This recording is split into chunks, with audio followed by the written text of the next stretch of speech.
Bueno, pues muy buenas tardes a todos. Les doy de nuevo la bienvenida al segundo seminario de Medicina y Bioética coorganizado entre la Universidad de Navarra y la Fundación Jérôme Lejeune.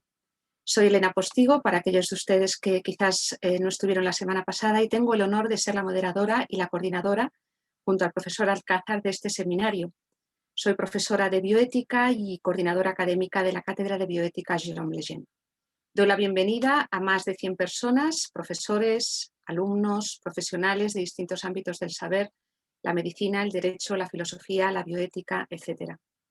Hace unos meses, la Fundación Jérôme Lejeune firmó un convenio de colaboración con la Facultad de Medicina de la Universidad de Navarra con la finalidad de dar formación en bioética y hacer quizás otras actividades.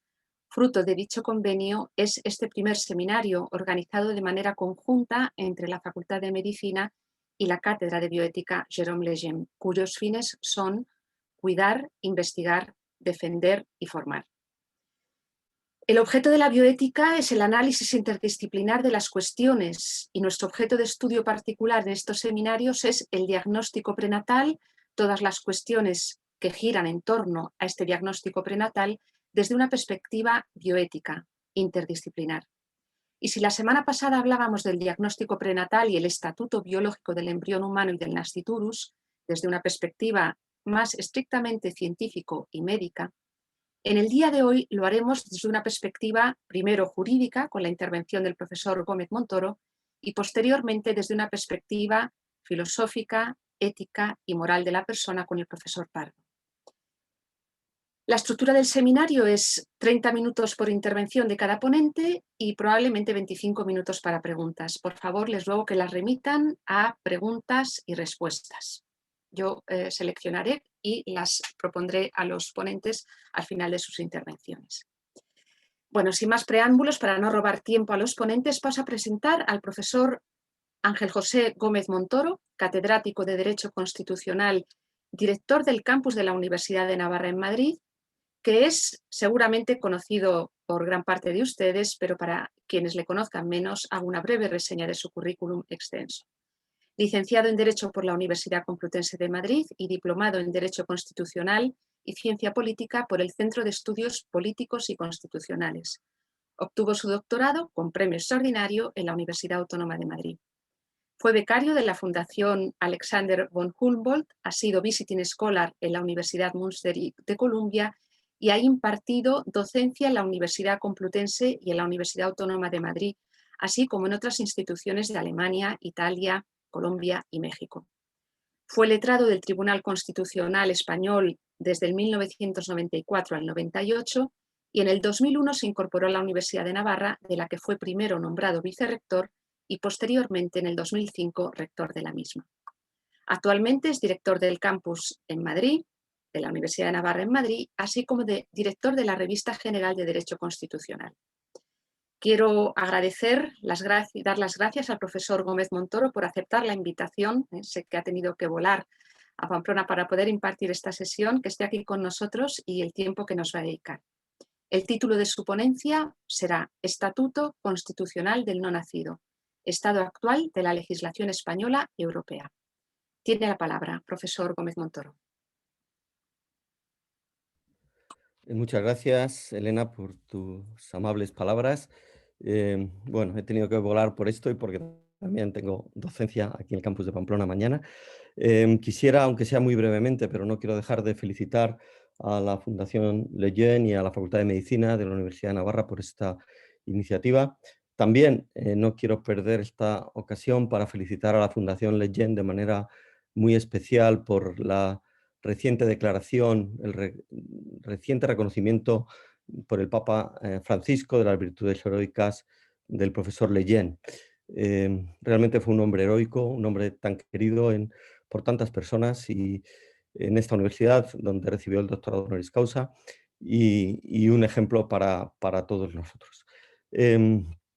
Como ha dicho la profesora Elena Postigo, me toca hablar del Estatuto Constitucional del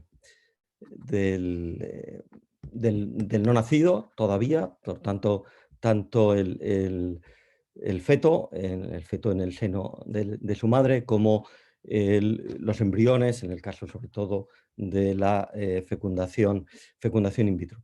Siempre, bueno, a mí por lo menos me impresiona hablar de un tema como este ante médicos, ante científicos experimentales que son expertos en estos temas.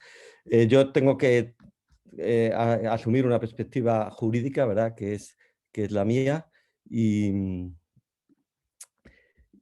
por tanto, bueno, pues pido un poco perdón para los que no, en fin, los que no sean juristas. Espero hablar con la suficiente claridad como para que mi intervención se pueda entender. Y también pido disculpas y pediré también aclaraciones, ¿no? Si en algún término pues no soy suficientemente preciso. Sin más, paso voy a seguir esta presentación.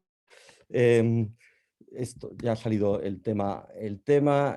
mi currículum pues ya ha sido, mucho menos interesante y por tanto pues también paso muy por encima. Sí quisiera decir que, bueno, aprovecho para agradecer también a la doctora Regina Cárdenas, que fue la que leyó un trabajo al que me voy a referir ahora y me animó o propuso, creo, mi nombre para intervenir en esta sesión.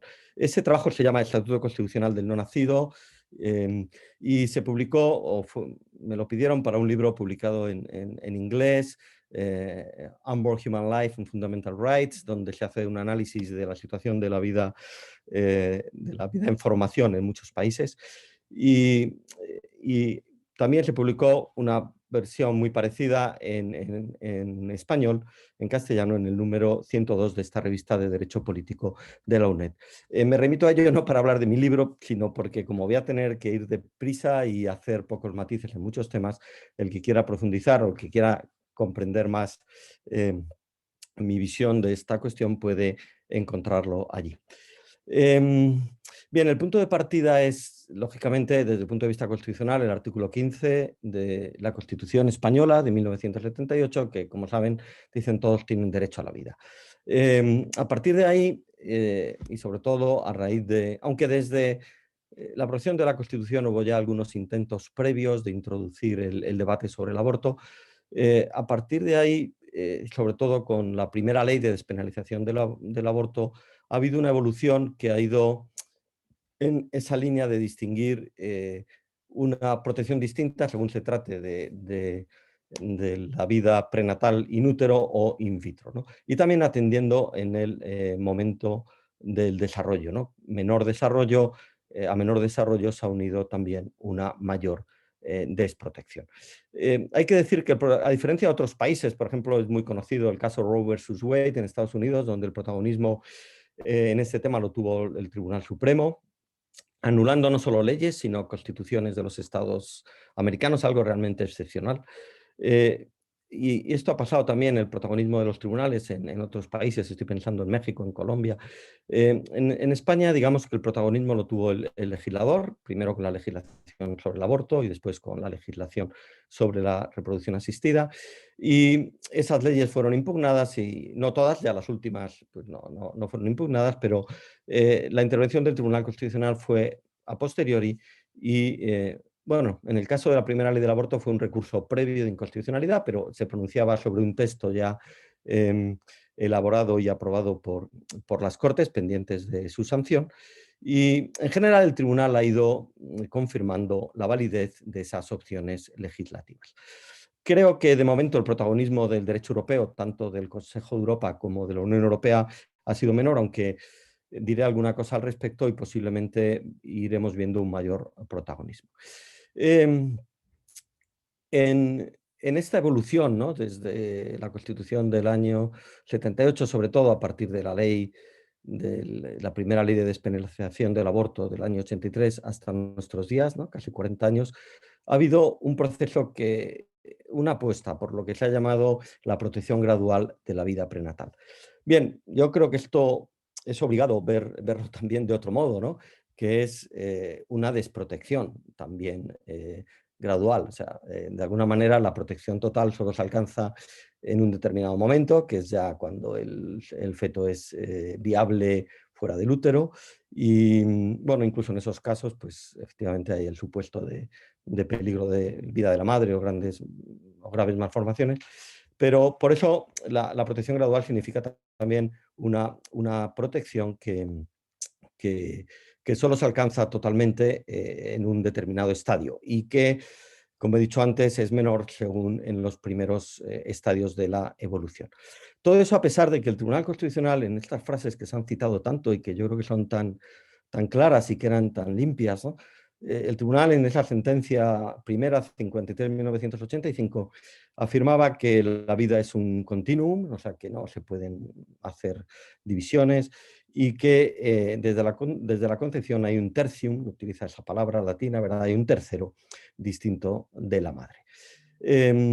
Estas afirmaciones que parece, en fin, de esto saben ustedes mucho más que yo, pero que parecen confirmar la ciencia. Yo he puesto aquí dos frases, ¿verdad?, muy significativas sobre ese desarrollo continuo del embrión como ser humano. La recomendación conocida, 1046 del año 86 de la Asamblea del Consejo de Europa, donde se dice, considerando que a partir del momento de la fertilización del óvulo, la vida humana se desarrolla de forma continua y no es posible hacer una neta distinción entre las primeras fases embriónicas de su desarrollo.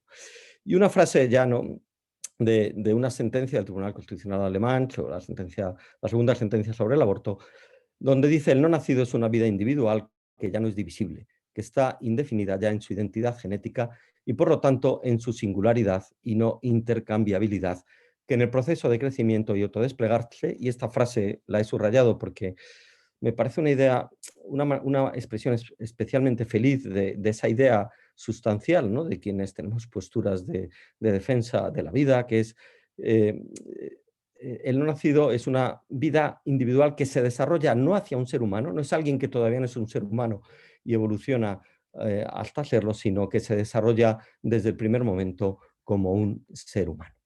Bien, el primer paso en esa línea de desprotección llegó pronto con la sentencia 5385 y, bueno, donde realmente ya se admitieron muchas de las cuestiones que luego se han ido consolidando, aunque otras yo creo que no caben con la doctrina de esa sentencia.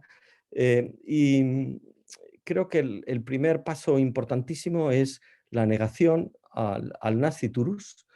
Todavía estamos hablando del aborto, por tanto, de la vida en el seno materno, la negación de la titularidad del derecho a la vida. Los recurrentes alegaban que la ley era contraria al derecho a la vida, que garantiza el artículo 15, y el Tribunal Constitucional en esa primera sentencia, de manera, yo defiendo, no lo comparten muchos, pero defiendo que de manera que el Tribunal, ahí no hay verdaderas razones, él rechaza los argumentos de los recurrentes, pero no entra a examinar otras razones que yo ahora pondré sobre la mesa, de por qué no hay derecho a la vida en esa fase de la vida en formación.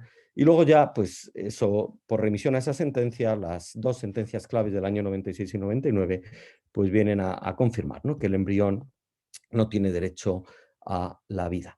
El tribunal en la primera sentencia hace una distinción que para los juristas es muy relevante y voy a intentar explicar de manera muy resumida, que es: el tribunal viene a decir, bueno, en todo caso, tenga o no derecho a la vida, lo que es relevante es que es un bien que está protegido constitucionalmente por el artículo 15 de la Constitución. Pero ahí hay un salto muy importante desde el punto de vista jurídico constitucional, porque no es lo mismo ser titular que ser un bien constitucionalmente protegido.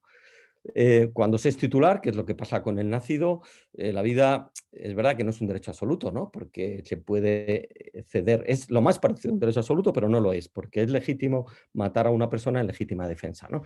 Pero fuera de ese caso es muy difícil, ¿no?, justificar que la vida de una persona de un nacido pueda ceder, ¿no? Por el contrario, si se afirma, como dice el tribunal, que estamos ante un bien constitucional, ya estamos ante algo distinto, ¿no?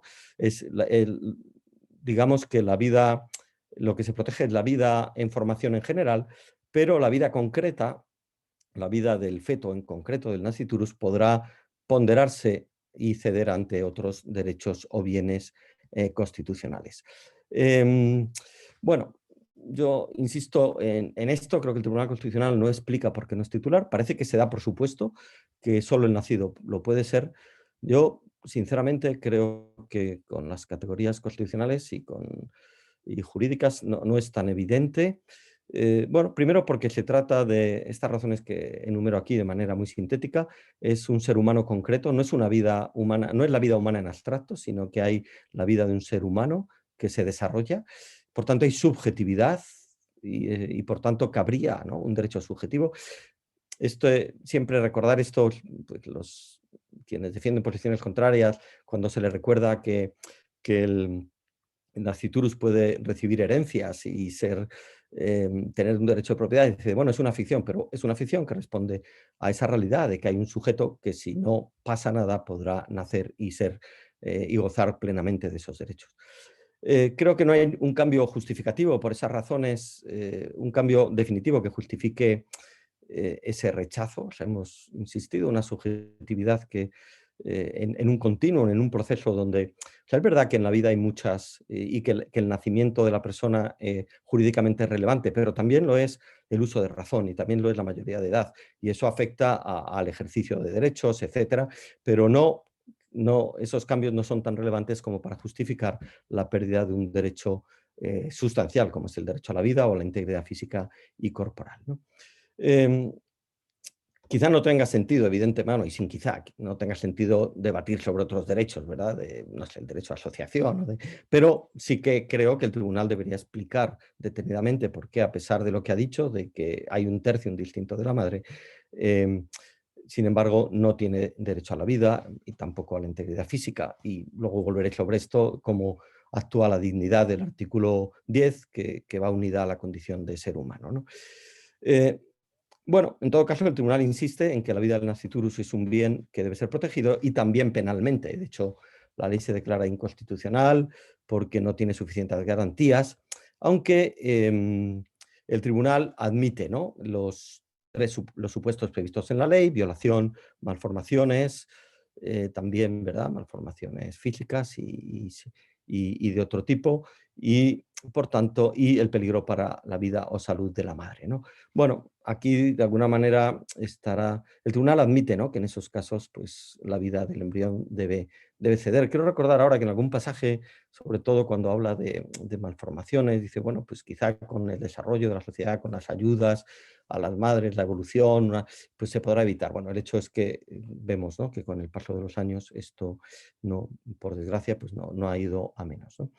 En esa sentencia creo que había algo relevante, que es que por mucho que se hable del derecho al aborto, el tribunal no reconoce un derecho, lo que reconoce es que la legitimidad constitucional de, en ciertos supuestos, no castigar penalmente, aunque el tribunal insistirá en la necesidad de protección de la vida en formación del nasciturus.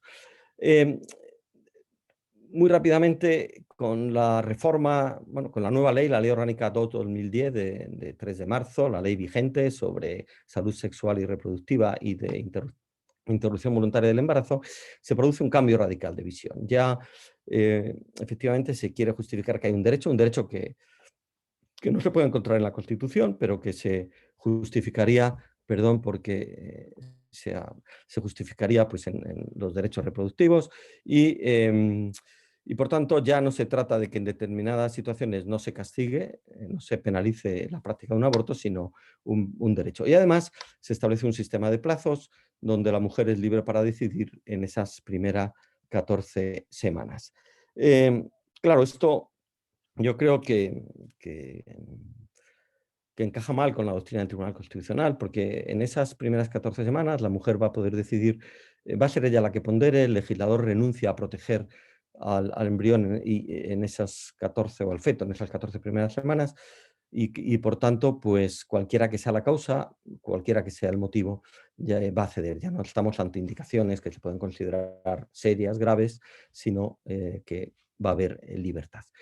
En esa ley no puedo detenerme, pero en esa ley llama la atención la escasa presencia, ¿verdad?, de la necesidad del valor de la vida en formación, de la necesidad de proteger.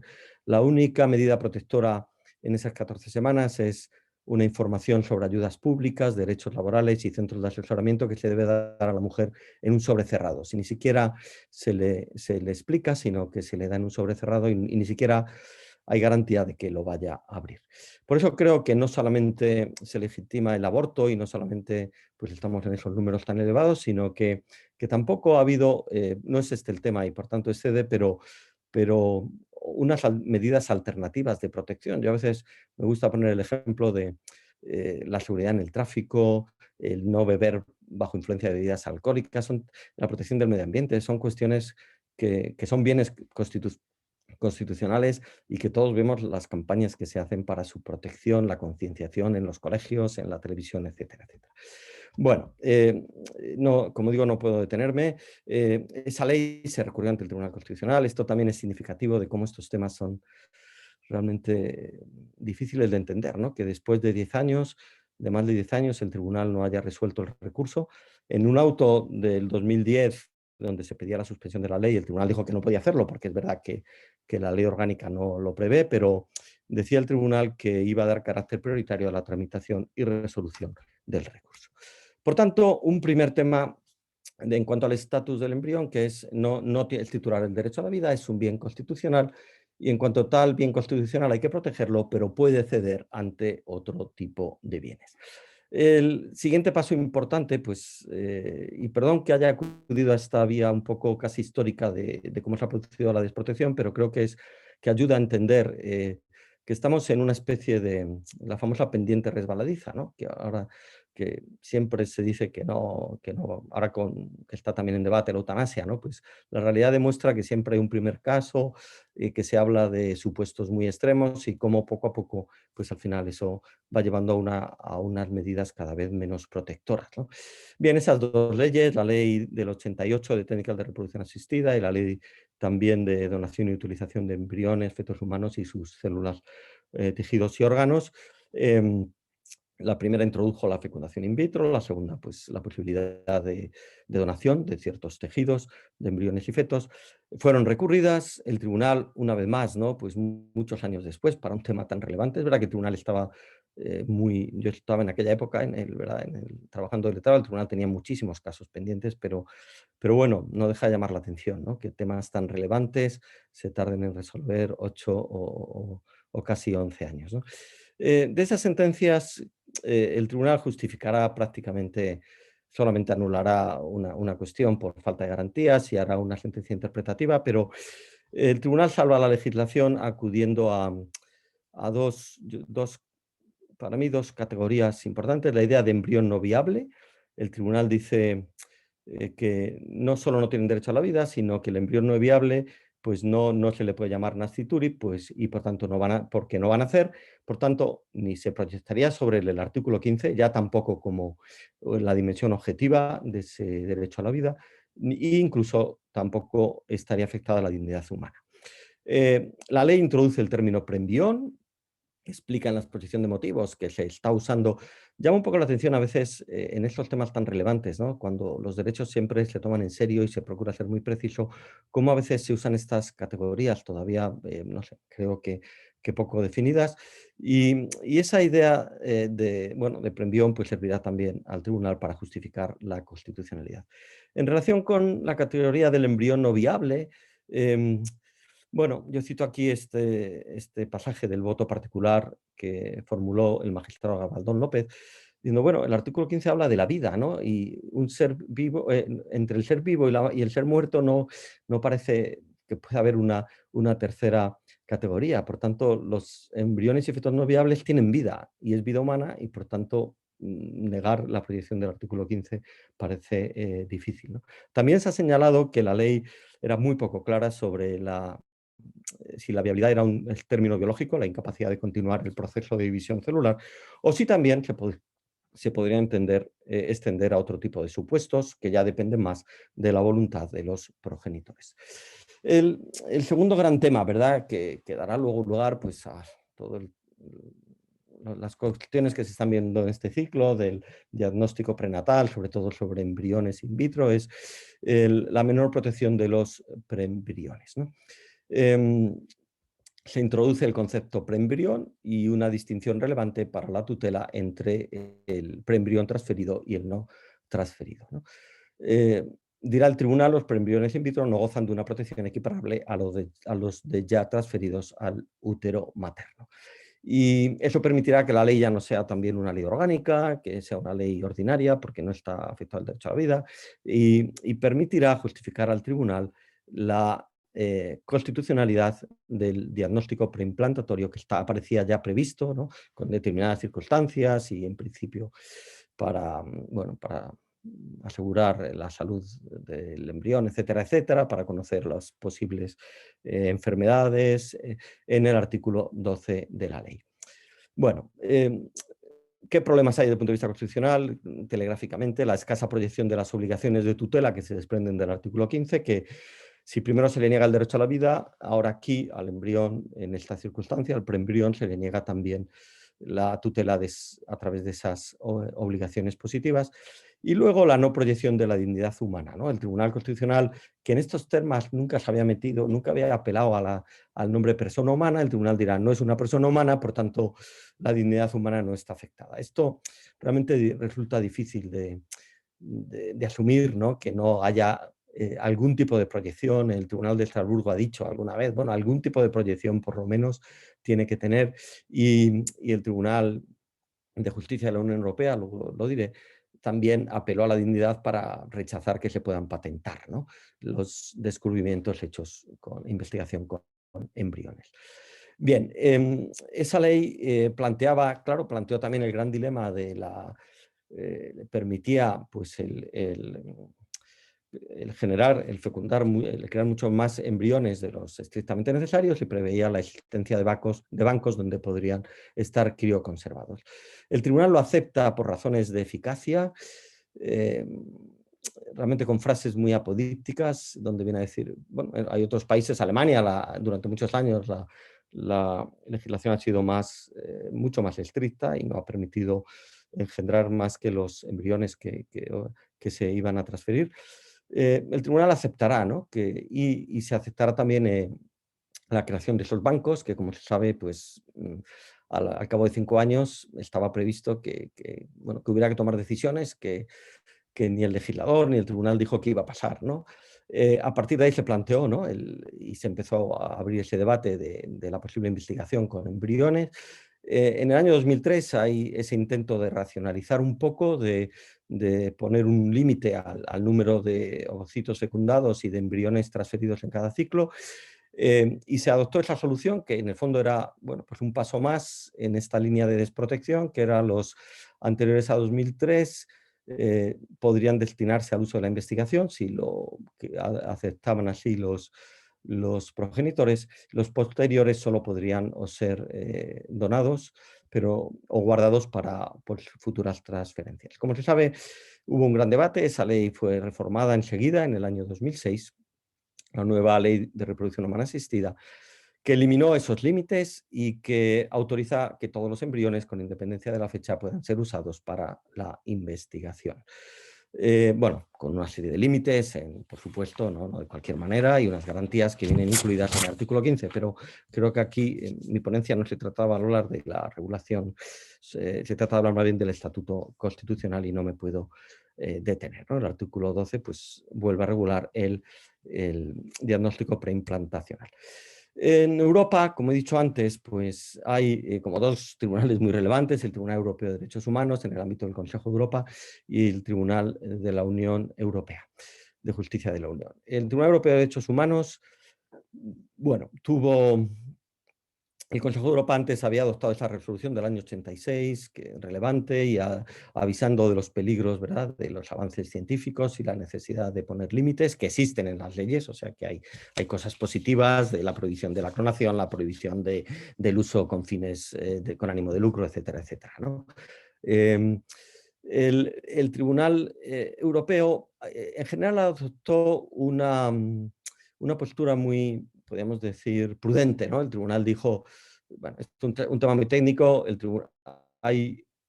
el Convenio Europeo de Derechos Humanos se habla del margen de apreciación nacional, cuando un tema podríamos decir, no hay acuerdo entre los estados, hay que dejar a los cada Estado, cada tribunal constitucional o supremo de cada país que decida. El tribunal pues adoptó esa postura y no se ha pronunciado sobre el comienzo de la vida humana y la protección del artículo 2 del convenio, si se extiende o no a la vida en formación. Y durante tiempo pues adoptó esa postura más prudente. Sin embargo, en las últimas décadas se está viendo, bueno, es un razonamiento que para mí no deja de ser curioso. El tribunal dice el aborto o la fecundación in vitro no son derechos del convenio, pero son decisiones que afectan a la vida privada. El artículo 8 del convenio garantiza el derecho a la vida privada, que el Tribunal de Estrasburgo ha interpretado en unos términos amplísimos, y por tanto viene a decir, bueno, todo lo que se refiere a la procreación, pues pone en juego el artículo 8, y el tribunal ha revisado demandas donde se negaba la inseminación artificial, por ejemplo, este caso Dixon contra Reino Unido, era, en fin, no puedo contar el caso, pero un presidiario condenado además a cadena perpetua que quería, con la mujer con la que se había casado una vez que era ya preso, quería engendrar, y el tribunal entró a examinar. Y lo mismo en el caso del aborto, en estas sentencias, Tixias contra Polonia, BIC contra Irlanda o PSIC contra Polonia, donde el tribunal dice, bueno, si hay ley del aborto, yo voy a entrar a ver si esa ley hay suficientes garantías y si, bueno, si se ha aplicado. Bien, algo que digo, no deja de llamar la atención que diga que no está incluido en el convenio y que después, sin embargo, examine los casos y condene a los estados. Y incluso el tribunal, pues, llega a decir, ¿no?, que en las últimas sentencias, bueno, que cada vez hay más acuerdo, ¿no?, en los países miembros de que, bueno, de la necesidad de legalizar el aborto, ¿no? En la Unión Europea, pues una buena noticia, el artículo 3 de la Carta de Derechos Fundamentales, pues habla expresamente, ¿verdad?, de la prohibición de prácticas eugenésicas, prohibición de que el cuerpo humano o sus partes puedan ser objeto de lucro y de clonación reproductora. Y esta sentencia, que yo lo conocida por todos, Brüssel contra Greenpeace en el año 11, que bueno, fue un hito, ¿no?, sobre, por el reconocer que las células embrionarias pues no, en fin, no son como otros objetos, ¿verdad? Y que por tanto pues hay una prohibición de patentes. Bien, tengo que terminar porque es la hora. La solución o el modelo, como anunciaba al principio, y por eso he preferido ir explicando cómo hemos llegado a este modelo, pues es ese modelo gradual de protección. Romeo Casabona, bueno, en uno de sus artículos, pues hace esta distinción que yo creo que es válida, aunque cuando él lo escribe en el año 2003 todavía no se había aprobado la ley de 2006 que permitía la investigación, y el tribunal pues distingue, él distingue la mayor protección, feto con viabilidad extrauterina, ¿verdad?, cuando ya el feto sería capaz de vivir fuera del seno materno, el embrión anidado e implantado ya en el endometrio materno, el embrión viable antes, sobre todo en la fecundación, antes de la implantación in útero, el embrión in vitro antes de ser transferido a la mujer, cuya protección ya es menor, y por último la menor protección sería la del embrión no viable por presentar anomalías incompatibles con la vida. Bien, como he dicho antes, pues el hecho es que se da esta situación para mí paradójica de que cuanto más avanza la ciencia y por tanto también hace falta mayor protección frente de la vida de información frente a los riesgos tecnológicos y científicos, sin embargo, pues vamos viendo cómo se va cediendo ante otros bienes. Nada más y muchas gracias.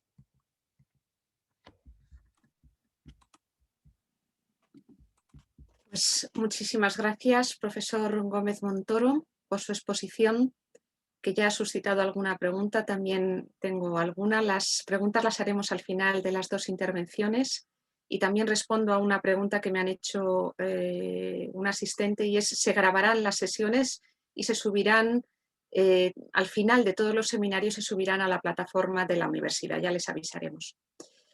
Bueno, pues pasamos así a la segunda ponencia, la intervención del profesor José María Pardo, que es profesor agregado de Teología Moral de la Universidad de Navarra y es doctor en Medicina y Cirugía, es médico y doctor en Teología Moral.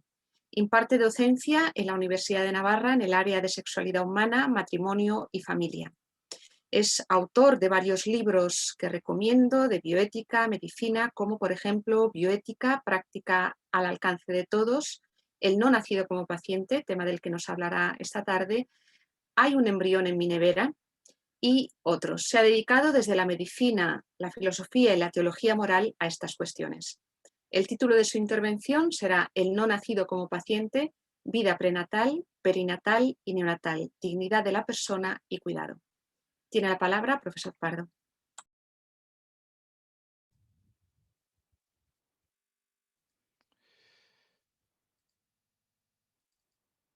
Muy buenas tardes.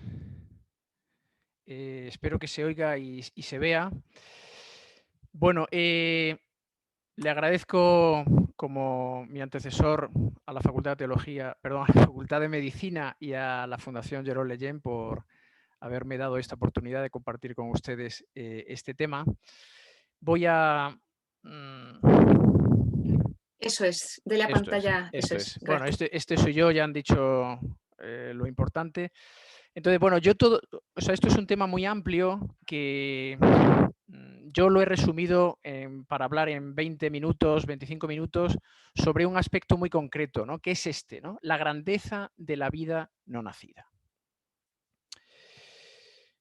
Bien, como foto de inicio he colocado, como ven ustedes, un vientre transparente. Es una imagen que me gusta, pues que el vientre fuese de cristal ayudaría a tratar de otro modo a esa vida incipiente, indefensa e inocente que se está desarrollando. Mi objetivo con esta ponencia es exponer qué sucede dentro del vientre de la gestante. Mostrar qué ocurre en ese santuario. Ya aviso que lo que acaece ahí dentro es sencillamente sorprendente. Luego, cada uno, cada una extraerá sus propias conclusiones. Quiero comenzar compartiendo una reflexión del Papa Francisco que nos puede servir de marco. Dice el pontífice, si nos acercamos a la naturaleza y al ambiente sin esta apertura al estupor y a la maravilla, nuestras actitudes serán las del dominador, incapaz de poner un límite a sus intereses inmediatos. Es un pensamiento que nos anima a todos, creyentes y no creyentes, a la contemplación, a la admiración, al asombro de la belleza de la vida humana. Una de las facetas de la educación de la gente joven y no tan joven es sin duda ayudarles a recuperar la capacidad de admiración, de asombro, de sorpresa, y a ello intentaré contribuir. Quizá nos pueda ayudar a entrar en materia esta pregunta. ¿Por qué la piedad de Miguel Ángel es algo más que un bloque de mármol? Es más que una piedra de mármol porque la mirada sabe encontrar la belleza más allá de la materia. La lectura hace unos años de este recorte de periódico fue la que me movió a investigar y escribir sobre este tema. Vamos a leer. Un embrión es un conglomerado celular del tamaño y peso de un renacuajo o una bellota, que vive en un medio líquido y es incapaz por sí mismo de ingerir alimentos, respirar o excretar, no digamos ya de sentir o pensar, por lo que solo pervive como parásito interno de su madre, a través de cuyo sistema sanguíneo come, respira y excreta. Este parásito encierra la potencialidad de desarrollarse durante meses hasta llegar a convertirse en un hombre. Me pregunto y os pregunto, ¿no? ¿Es verdad que el embrión feto humano es un parásito que no siente? Vamos a intentar responder a estas cuestiones, muchas veces ideologizadas. Y lo haremos desde la reflexión racional basada en la ciencia. La respuesta la daremos con el análisis de 3 puntos, que los presento aquí.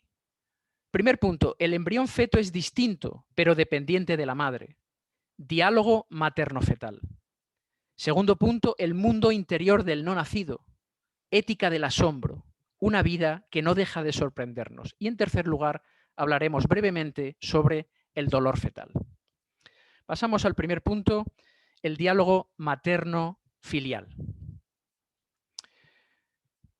El primer viaje del embrión, en la primera semana de vida, transcurre desde la trompa de Falopio, donde ha tenido lugar la fecundación, al útero, su primera cuna.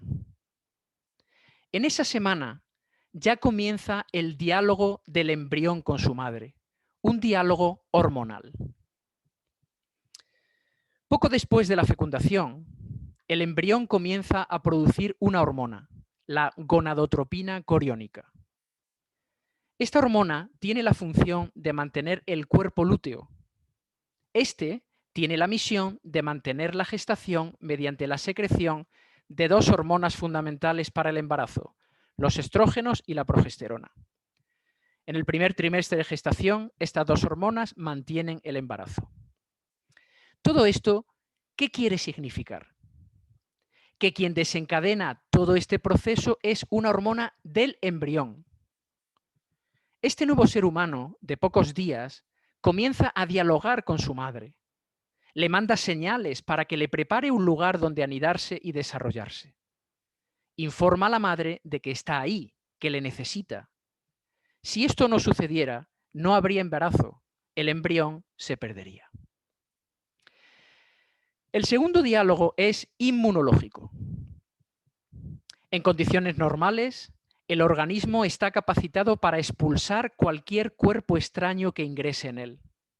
Es lo que ocurre, por ejemplo, con los trasplantes. Si no se administran inmunosupresores que inhiben la capacidad inmunológica propia, el organismo rechazaría el órgano extraño. El embrión, cuya mitad procede del padre, en condiciones normales debería ser expulsado por el cuerpo de la madre, que lo reconocería como extraño. Pero no sucede así. No es rechazado ni expulsado. ¿Por qué no? Porque madre e hijo dialogan. En presencia del embrión, el sistema inmunitario de la madre se bloquea y pasa a reconocerlo como propio.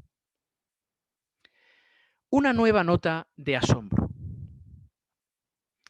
Antes de que la madre sea consciente de estar embarazada, ya ha aceptado la nueva vida. Cuando la madre advierte que está embarazada, test de embarazo positivo, el embrión ya lleva viviendo varias semanas en el interior de su madre. La mujer tiene compañía y la acoge sin saberlo ni quererlo. Hacia el cuarto o quinto mes de gestación, la madre comienza a sentir los movimientos del feto, momento en el que su afectividad se orienta hacia la criatura. La coge literalmente entre sus brazos, le habla. La relación madre-hijo se refuerza, se vuelve más intensa. Pasamos al segundo punto, el mundo interior del feto. ¿Cuáles son las primeras experiencias, sensaciones del embrión feto en el útero materno y de qué modo influyen en su desarrollo?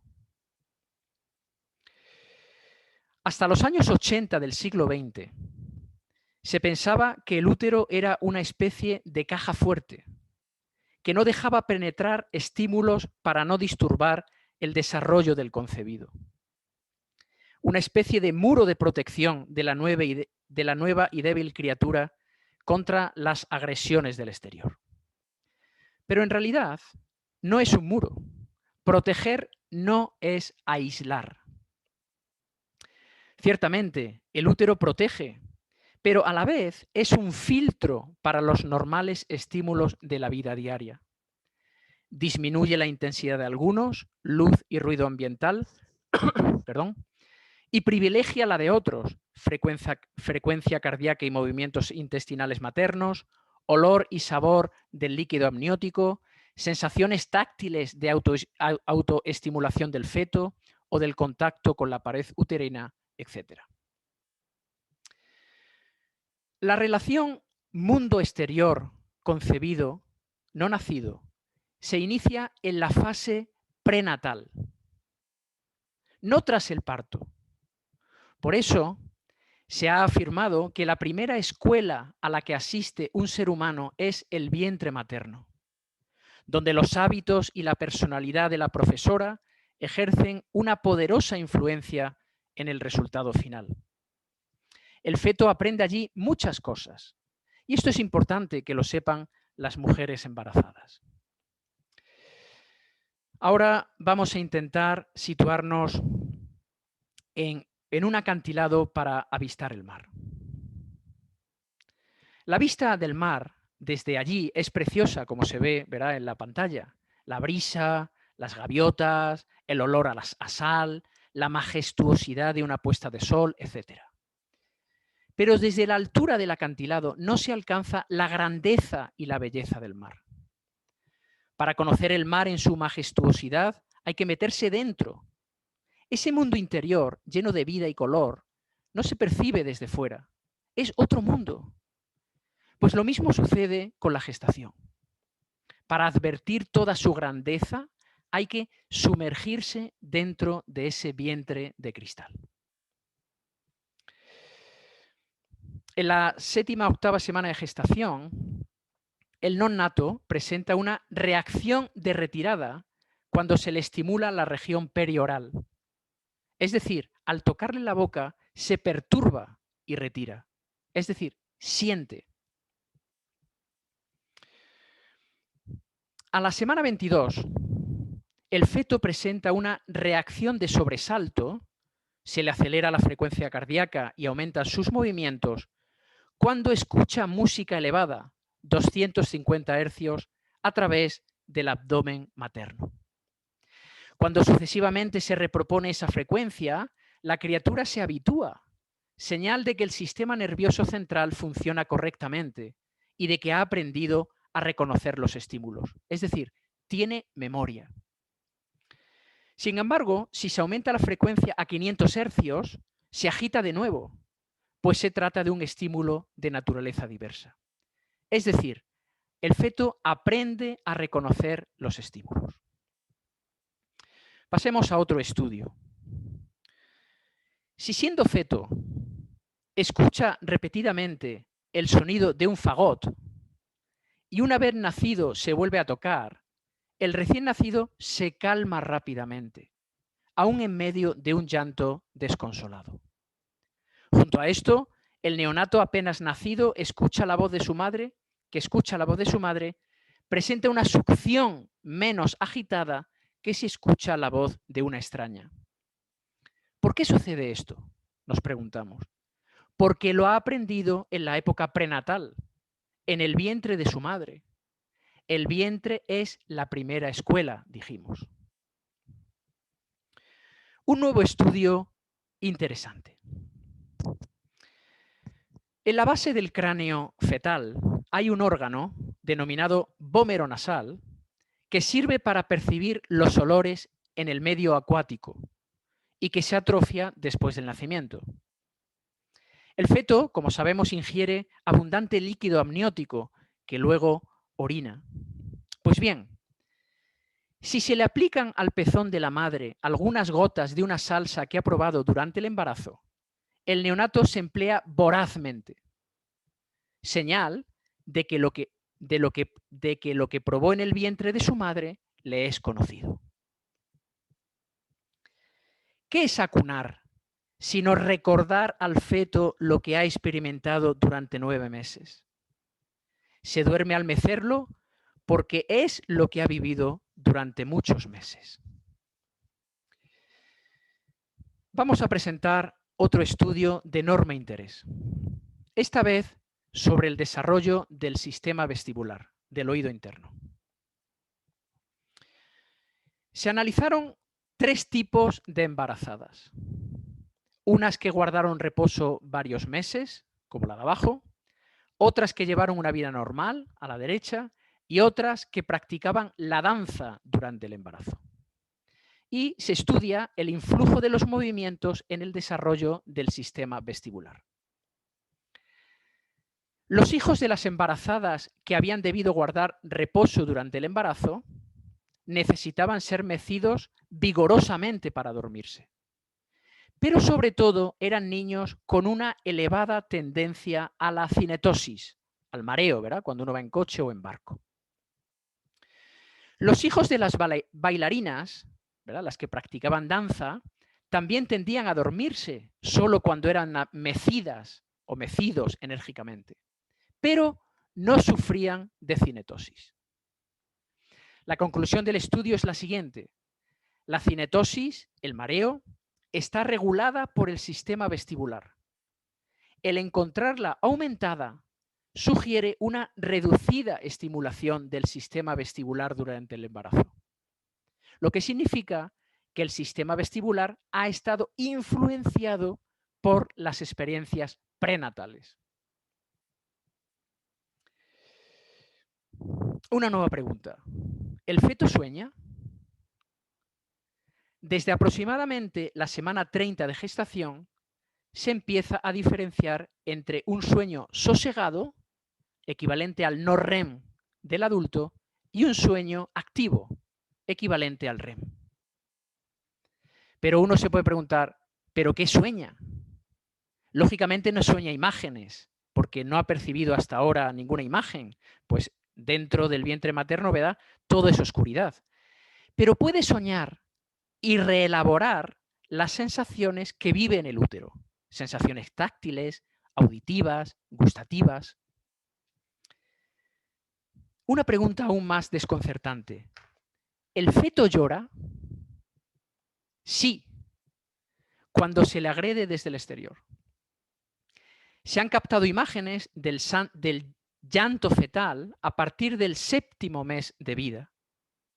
Los expertos subrayan que el feto podría llorar incluso antes del 7º mes, pues los neonatos de 24 semanas, microprematuros, ¿verdad? A mí me gusta llamar a los microprematuros los impacientes por nacer. Bien, pues estos microprematuros de 24 semanas lloran, ¿no? Vamos a ver un vídeo, espero que se vea, que muestra pues, el llanto de un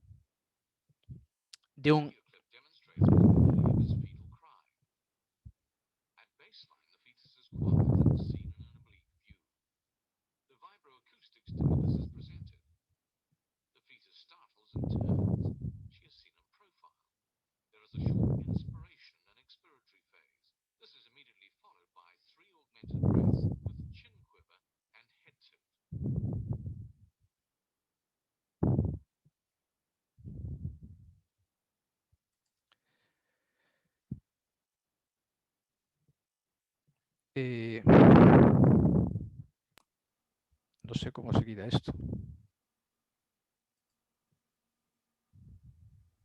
Nosotros se nos ha quedado la pantalla en esta diapositiva. Bien, sigo. Sí. Ok. Bueno, pasamos al dolor fetal, ¿no? Al dolor fetal. Luego, si quieren, pues Pero, en fin, es un vídeo que se ve muy bien, por lo visto no se ha visto, se ve muy bien al feto, ¿no? Dentro del vientre materno a través de una ecografía como llora, ¿no? Bueno, pasemos al tercer punto, ¿no? Porque tengo que acabar muy brevemente, sobre el dolor fetal. Bien, la pregunta es, ¿el feto y el recién nacido sienten dolor? Es una pregunta que siempre se han cuestionado los pediatras, sobre todo los neonatólogos. Hasta finales de los años de 1980, se negaba que los pacientes pre- y neonatales sufriesen dolor. Fíjense, en una encuesta de 1988, solo el 10% de los anestesistas ingleses e irlandeses prescribían opiáceos sistémicos en caso de cirugías mayores en recién nacidos. En la segunda mitad de los años de 1980 comienza a subrayarse la maduración funcional de la nocicepción, percepción del dolor, y del sistema modulador del dolor durante la gestación. Este neonatólogo norteamericano, el doctor Anand, estudia los neonatos que tras ser operados ingresan en su servicio de neonatología. Tras estabilizarlos, pues llegan muy descompensados, se cuestiona los actuales procedimientos de cirugía y anestesia. Muchos anestesistas, señala él, no anestesiaban adecuadamente a los recién nacidos porque pensaban que aún no estaba desarrollado el sistema del dolor. Fruto de sus investigaciones, sostiene que las vías nerviosas para el dolor ya son funcionales durante la última etapa de gestación. Este artículo que presento en imagen es muy importante en el debate sobre el dolor fetal. Estos autores, en el año 2005 y en la revista JAMA, defienden que la percepción del dolor es improbable antes de la 30 semana de gestación, al ser necesaria la conciencia del estímulo. La percepción, sostienen estos autores, la percepción consciente del dolor aparece solo después de que el eje tálamo-cortical sea funcional, que sucede entre las 29 y 30 semanas de gestación, el tercer trimestre de edad gestacional. Bien, esto es un tema muy bonito y muy amplio, pero en esta enciclopedia del dolor de Springer del año 2013, este neonatólogo italiano Carlo Bellieni señala que los conocimientos actuales muestran la evidencia funcional de que la percepción del dolor se empieza a desarrollar en el segundo trimestre de gestación, probablemente desde la 20-23 semana de gestación. No ciertamente en el primer trimestre, pero mucho antes del tercer trimestre. Acabo estas reflexiones con esta gloriosa frase de Chesterton. Las espadas serán desenvainadas para demostrar que las hojas son verdes en el verano. En efecto, hay autores que ponen en duda lo más evidente. Por eso, no debe sorprendernos que algunos defiendan que el embrión feto es un conjunto de células del tamaño de una bellota, que es un parásito.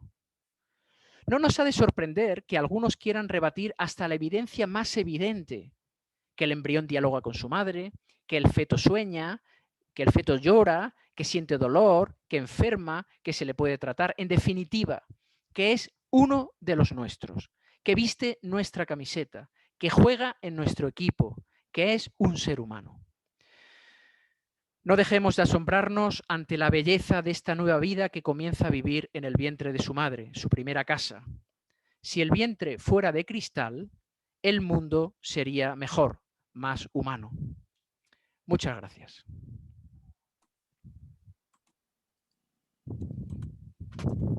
Bueno, pues muchísimas gracias, profesor Pardo y profesor Gómez Montoro. Haría falta escuchar los aplausos. Una de las límites de las pantallas es que no dan el feedback y además tenemos silenciados a los pobres asistentes. Pero bueno, muchísimas gracias a ambos. Sus ponencias han sido complementarias. La última del profesor Pardo, ¿no? Con esta ejemplificación, ¿no?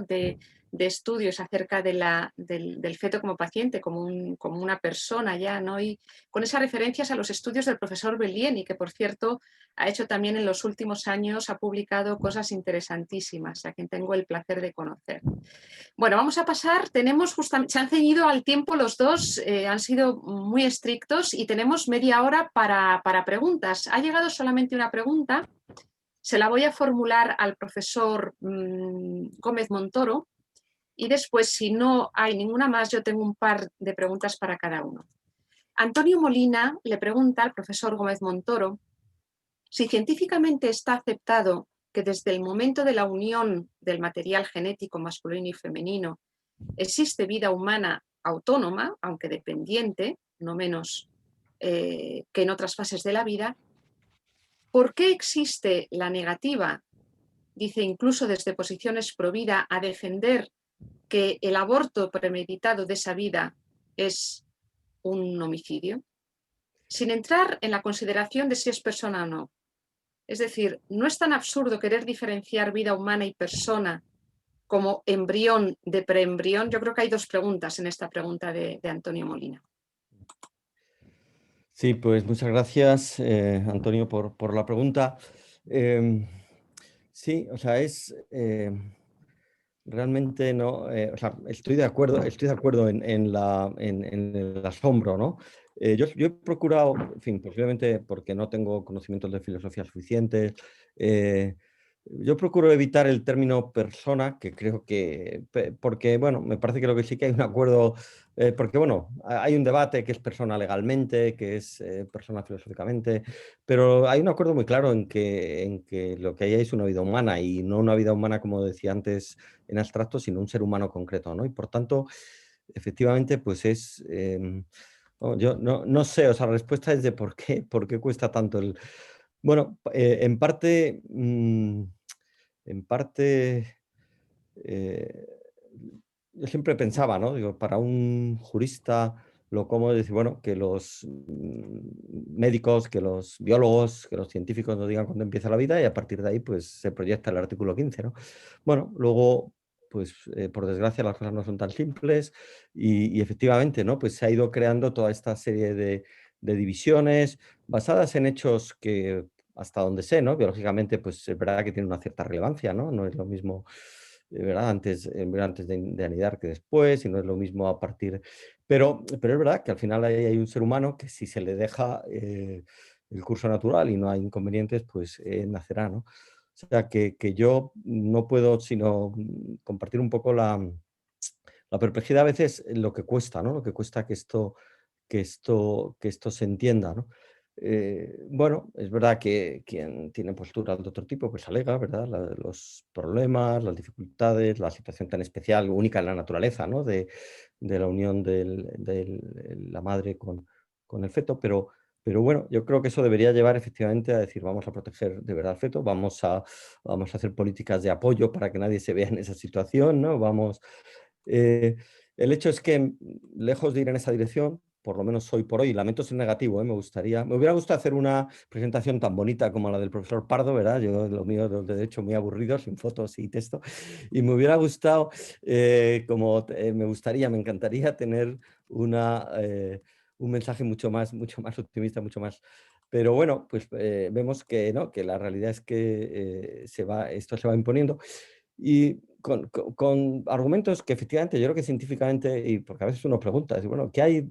Insisto, ¿no? Claro que en la vida hay situaciones distintas en la vida de una persona, lo he dicho antes, pero eso no justifica que se le niegue a nadie el derecho a la vida, ¿no?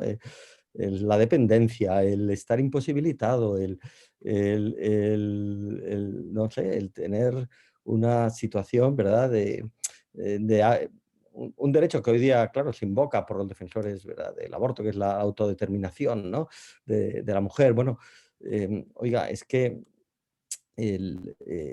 parece que la dignidad va unida, ¿no? Como defienden algunos, no al hecho de ser un ser humano, un ser vivo, sino un ser humano vivo, me refiero, sino a la autodeterminación. Yo creo que todo eso es la ciencia, como acaba de enseñar el profesor Pardo, pues más bien demuestra lo contrario, ¿no? Que eso hay una continuidad, que hay un ser distinto y que por tanto lo que habría que hacer es protegerlo, ¿no? La distinción entre preembrión, embrión, bueno, al final esto es un poco lo que, sí, yo creo que ha sido perdón, porque yo tengo aquí un día leyendo la ley de reproducción asistida de 2006, en el artículo 1 define apartado 2, ¿no? Dice, ¿qué es un preembrión? Dice, preembrión es el embrión in vitro constituido. Dice, claro, diciendo, el preembrión es un embrión. Entonces dices, oiga, usted mismo, legislador, está diciendo que si el preembrión es un embrión, entonces ¿cómo puede ser jurídicamente relevante el hecho de que estemos en los 14 primeros días o no, cuando es incapaz, no sé si se le escapó o que es incapaz de encontrar otra palabra, porque efectivamente estamos en distinciones que yo creo que no ocultan la realidad, ¿no? Que es que hay una continuidad en la vida en formación y que estamos ante un ser de la especie humana, si se quiere hablar así en términos tan fríos, y que por tanto pues, debe gozar de ese derecho a la vida y debe gozar también de ese derecho a la integridad física, ¿no? Que de hecho es lo que ocurre, o sea, que fuera de los supuestos, yo esto también lo suelo, y perdón, termino ya, pero fuera de los supuestos estrictamente previstos, el aborto sigue siendo un delito, ¿no? O sea, que fuera de las 14 semanas, y si no hay una de las otras razones, pues es un delito, ¿no?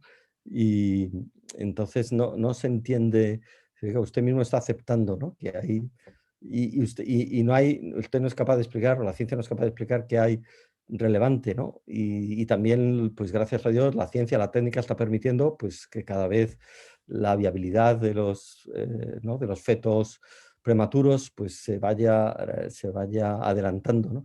Entonces, pues bueno, ahí en ese debate estamos, en ese debate jurídico constitucional, y perdón, porque veo que hay muchas más preguntas y quiero terminar.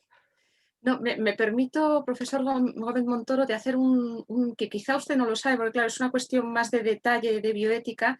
El concepto preembrión ha sido muy cuestionado, tanto desde el punto de vista científico, como si no tuviera un fundamento biológico real, porque no hay una distinción entre esas dos entidades antes de implantarse o no implantarse, y por tanto eso lleva a no considerarlo ontológicamente distinto, y por tanto no debería tener distinta consideración, o sea, avalando su tesis, ¿no? Sí. Sí, pero el hecho es que las legislaciones lo están asumiendo, claro, Sí. ¿no?, y el Tribunal Constitucional justifica algunas de las medidas en esa distinción, ¿no?, entre el preembrión y el embrión, ¿no? Muy Pero bien, muchas gracias, pues Elena, por... nada. Gracias a usted. Una pregunta para el profesor Pardo. A raíz de Carolina Ceamanos pregunta, a raíz de la charla del profesor Pardo, en el último seminario quedó abierta una cuestión sobre cómo manejar el final de un parto de un feto con una afección que acorta su vida a corto plazo. Al no monitorizarle para evitar realizar una cesárea, también podemos entender que ese feto está sometido a estrés y sufrimiento fetal del que puede ser consciente. ¿Qué piensa usted sobre esto, como médico y como moralista? No se le oye, profesor. ¿Está el micrófono apagado? Sí, perdón. Eso es. Vamos a ver. Por ejemplo, según tengo entendido, o sea, son las paradojas de la vida, ¿verdad? O sea, creo que en Francia para abortar un feto antes lo anestesian para que no sufra, ¿no? O también otra paradoja que se da en la vida es que en un mismo hospital, ¿no?, en una sala de reanimación se está reanimando a un micro prematuro de 24 semanas y en el quirófano de al lado se está abortando a un feto de 24 semanas, ¿no? En fin, son las paradojas de la vida que nos sorprenden, ¿no? O sea, a mí por lo menos me cuestionan muchas cosas, ¿no?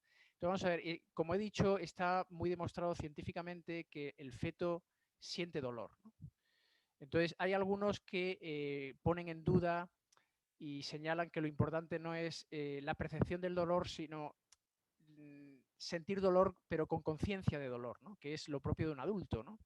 Entonces, creo que es importante separar conceptos como nocicepción y percepción del dolor conscientemente, ¿no? O sea, como nosotros percibimos, ¿no?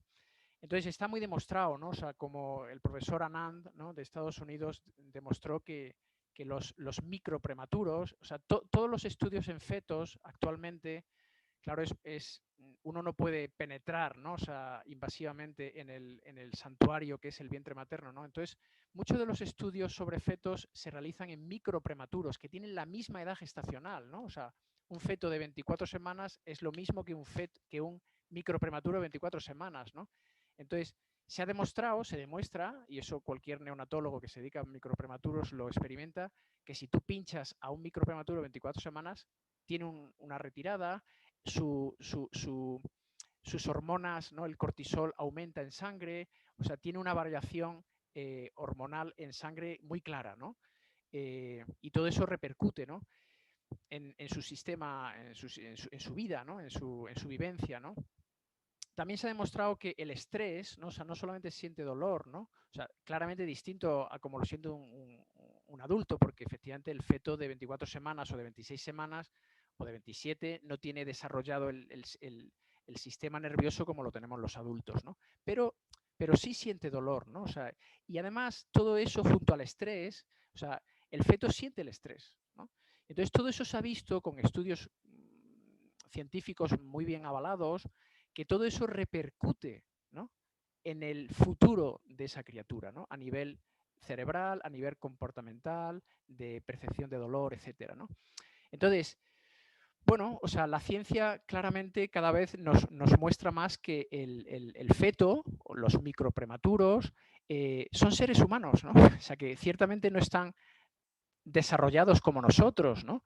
Pero son como nosotros, ¿no? O sea, son seres humanos que sienten dolor, que necesitan que les alivies el estrés, porque eso si no repercute en su vivencia y en su desarrollo posterior, etcétera, ¿no? En fin, no sé si he respondido o me he enrollado demasiado o me he ido por las ramas, ¿no?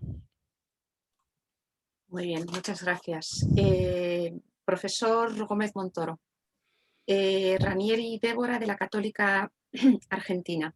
Dice, ¿considera que las leyes que han ido restringiendo el aborto o que colocan más requisitos para acceder al mismo podrían ser un primer paso para proteger más al que está por nacer?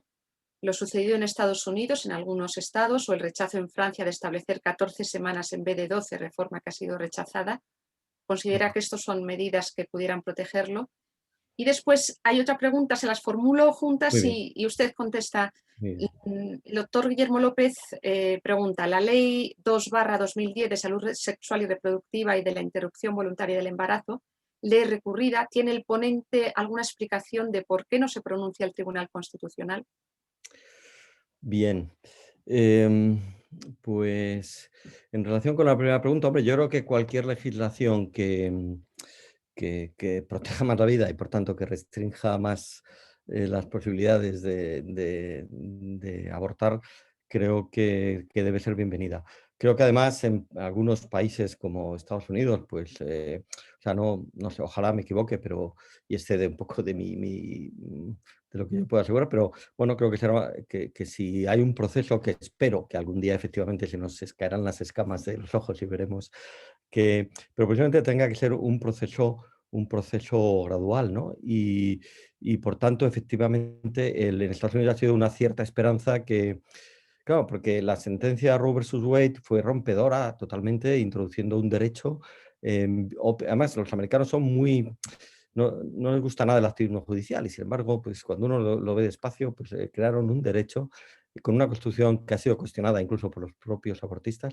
Y luego los intentos que ha habido de restringir el aborto, pues en general han sido declarados inconstitucionales, ¿no? Yo creo que ahora hay pues una corte con una composición distinta bueno, quizá efectivamente esa vía, ¿no? De ir estados que van, de los Estados Unidos, ¿no? Que van introduciendo algunas legislaciones para evitar abortos en estadios ya muy avanzados, etcétera. Yo creo que todo eso es bueno. A mí me gusta también plantear porque me parece que es lo más triste en esta situación es que dices, bueno, vamos a ver, si usted dice que vamos a aceptar que ya, en fin, creo que ha quedado claro que no lo comparto, ¿no? Que no tiene derecho a la vida, pero que hay que protegerlo. Hay que protegerlo como un valor muy especial, ¿no? Entonces, vamos a tomar medidas de protección, ¿no? Vamos a enseñar en los colegios el valor que tiene una vida, vamos a enseñar ecografías, ¿no? Vamos a hacer campañas de publicidad, vamos a destinar fondos para que una mujer que se encuentra en esa situación, pues no, en un dilema, ¿no? Serio, grave, ¿no? Pero cuesta mucho, ¿no? Y estoy pensando en la ley valenciana que hubo de apoyo a la maternidad y que, vamos, un caso único que en cuanto cambió la mayoría la derogaron entera, bueno, cuando lo único que hacía era apoyar. Entonces, bueno, yo creo, o sea, creo que esa es una vía también donde se pueden encontrar quizá aliados, ¿no? De gente bueno, que a veces es muy difícil que digan, oiga, si es un bien constitucional, vamos a protegerlo de verdad, ¿no? Entonces, sí, o sea, la respuesta es creo que todo lo que sea dar pasos en... Y me parece que en ese sentido, ponencias como la del profesor Pardo hoy, o sea, los avances de la ciencia, el conseguir que lleguen, ¿no? a los ciudadanos, ¿no? Pues esa realidad es decir, oiga, si es que usted no puede negar que aquí hay un ser que... todo eso creo que ayudará a ir cambiando esa mentalidad. Y es verdad que lo que pasa en Estados Unidos, a pesar de la radicalización, ¿no? el aumento que está habiendo de los partidarios de una mayor protección del feto, creo que es esperanzador. La segunda cuestión del profesor Guillermo López, ¿no? Vamos, yo creo que yo y todos sabemos muy bien, sabemos lo que pasó en su momento. Otra cosa es cómo hemos llegado ahora, ¿no? Se recurrió la ley y el entonces el Partido Popular, en concreto ¿no? el presidente, el candidato a presidente, ¿verdad? Que era Mariano Rajoy, él dijo que cuando llegara al poder, pues si llegaba al poder iba a derogar esa ley, ¿no? El ministro de Justicia recibió el encargo expreso, ¿no? de realizar un nuevo proyecto de ley y que se avanzó mucho, llegó a haber dictamen del Consejo de Estado. Y yo creo que el Tribunal Constitucional no lo justificó, lo que creo es que el Tribunal Constitucional dijo, bueno, si va a haber una ley, pues no me pronuncio, ¿no? Me evito, ¿para qué me voy a pronunciar sobre esta si luego se va a cambiar? Espero a lo que haga. ¿Qué pasó? Que como recordarán todos, por lo menos los españoles, cuando ya el texto estaba muy avanzado, el presidente del gobierno dijo que esa ley no se iba a tramitar y se aprobó una ley que lo único que limitaba era, derogaba el artículo que establecía la posibilidad de que las menores entre 16 y 18 años pudieran abortar sin el consentimiento paterno. Ahora algo que, bueno, el gobierno actual ha dicho que quiere recuperar. Entonces, bueno, yo creo que eso hizo que el Tribunal Constitucional se parara y después ya sí que no sé muy bien cuáles son las razones, ¿no? Lo que sí veo, y creo que es uno de los grandes dramas, ¿no? Que lo mismo he dicho antes, ¿no? Esas sentencias que han tardado pues 8, más de 10 años de temas tan graves que, bueno, demuestran un poco la trivialización a veces, ¿no? De cosas tan importantes, de decir, oiga, usted tiene, o sea, si esta ley no se suspende, se están produciendo abortos, si hay dudas de si esto es legal, usted tiene que resolver en el plazo. Vamos, todos entendemos que no puede resolver en un mes, ni en 2, ni en 3, pero en un plazo breve, ¿no? Pero bueno, ahí estamos, no sé más, no puedo decir más que eso. Muy bien, muchas gracias. No. Otra pregunta para el profesor Pardo. Hay muchísimas, no creo que tengamos tiempo a contestar todas, pero una pregunta y un comentario. Lo primero, Elena Laoz, quiero agradecer ambas presentaciones. Mi pregunta, quizá algo evidente, va relacionada con la última frase de Chesterton que ha puesto el profesor Pardo. Si hay evidencia científica del inicio de la vida, de su estatuto biológico, ontológico del ser humano, ¿por qué se ha legislado con tanta facilidad en contra de esa evidencia? ¿Y es la evidencia científica en contra de esto más fuerte o es cuestión de que tiene más peso las ideologías? La verdad entonces queda en entredicho y pierde importancia, ¿no? Y quiero ya añadir 2 comentarios de Susana García Rayo, que es además se formó en Navarra y es amiga de la Fundación. Dice, la clase que ha dado el profesor Pardo debería darse en la asignatura de embriología de primer curso de la carrera de medicina. Soy médico oncólogo y me han entrado ganas de ser neonatóloga esta tarde. Y no es una pregunta, es una sugerencia para los médicos en formación que se entusiasmen con la vida y comenzar a suscitar en ellos esta reflexión. Asimismo, hay otro comentario también en este sentido.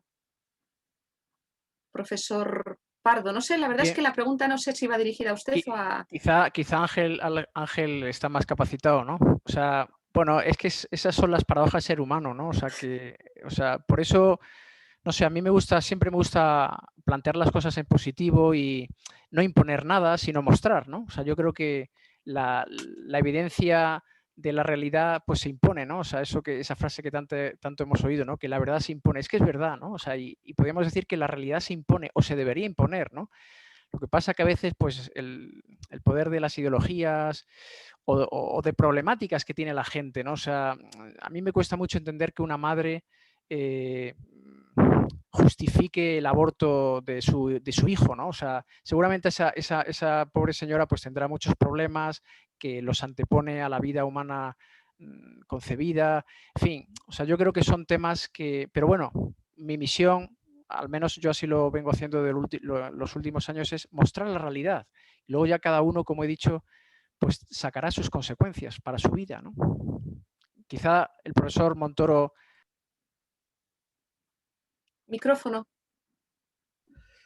No, sí, yo comparto mucho esa visión. También creo que ciclos como este, ¿no? Formación de los médicos, ¿no? Yo creo que hace mucho que los médicos sean... Claro, también entiendo, ¿no? Es que se ha creado una cultura tan complicada, ¿verdad? Con las demandas para el médico que no avisa suficientemente, que, bueno, muchas veces no hay certeza, pero si no tienen certeza y luego, ¿no? hay algún problema, te pueden demandar, te pueden reclamar. O sea, eso ha sido un cambio tan radical, ¿no? En la visión de, claro, el dejar de ver o sea, el pasar de ver el feto como la alegría, como ¿no? A verlo como un problema, como un enemigo que puede llevar, ¿no? Eso, ¿no? Una demanda que tengo derecho a que se me repare ¿no? Por el perjuicio causado, porque no se me avisó. Bueno, ahí hay cosas que yo creo que tenemos sí, que entre todos, ¿no? Creo que lo que hizo el profesor Pardo, y como he dicho, señalaba yo antes, me parece que el hacer llegar este tipo de investigaciones, ¿no? Estos avances y que la gente conozca esa realidad, creo que puede ayudar. Y luego, sí, y luego intentar desmontar a veces esos argumentos que, ¿no? Sin desconocerlos, porque es verdad que a veces detrás de quien argumenta pues hay, bueno, pues pueden percepciones de problemas, ¿no? Pero intentar hacer ver las incoherencias, intentar hacer ver sobre todo que esto no es la solución, ¿no? O sea, que esto no arregla, ¿no?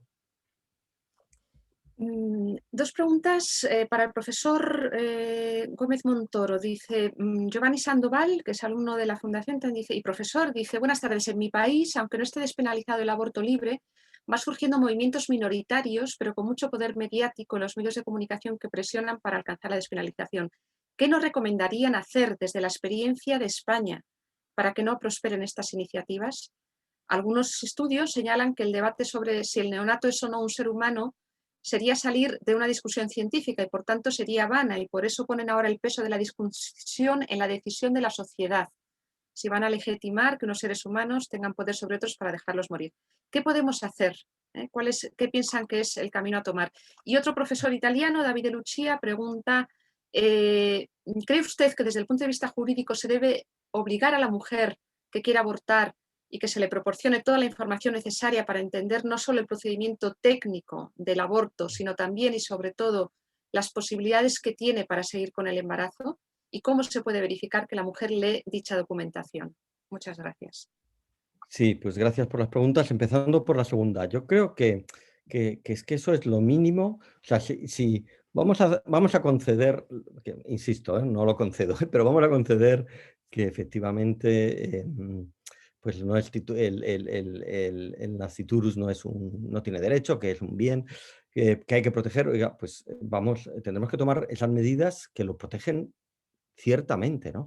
Y qué menos que la mujer tenga toda la información, que pueda haber una ecografía, ¿no? del niño, que se le diga las ayudas, que ojalá, ¿no? Ojalá también se establezca hoy día que hay ayudas para tantos temas, ¿no? Para madres, familias monoparentales, para madres, ¿no? Y que eso es una maravilla, ¿no? Las ayudas de maternidad, los permisos, etcétera. Decir, oiga, pues vamos a ser coherentes, ¿no? Si todo esto nos parece que es maravilloso, ¿no? Y hay que apoyar y que se tengan niños, etcétera, vamos a permitir que las personas embarazadas conozcan todas, primero, el valor que tiene una vida humana, lo que supone un feto, ya el desarrollo que tiene, que conozcan esa realidad que hemos visto esta tarde, ¿verdad? En la sesión del profesor Pardo, y que conozcan todas las ayudas que existen. Bueno, ¿qué pasa? Bueno, encontramos unos movimientos muy radicales que cuando uno lee la ley española de 2010, es que es llamativo, no hay un solo artículo dedicado al valor de la vida humana, ¿no?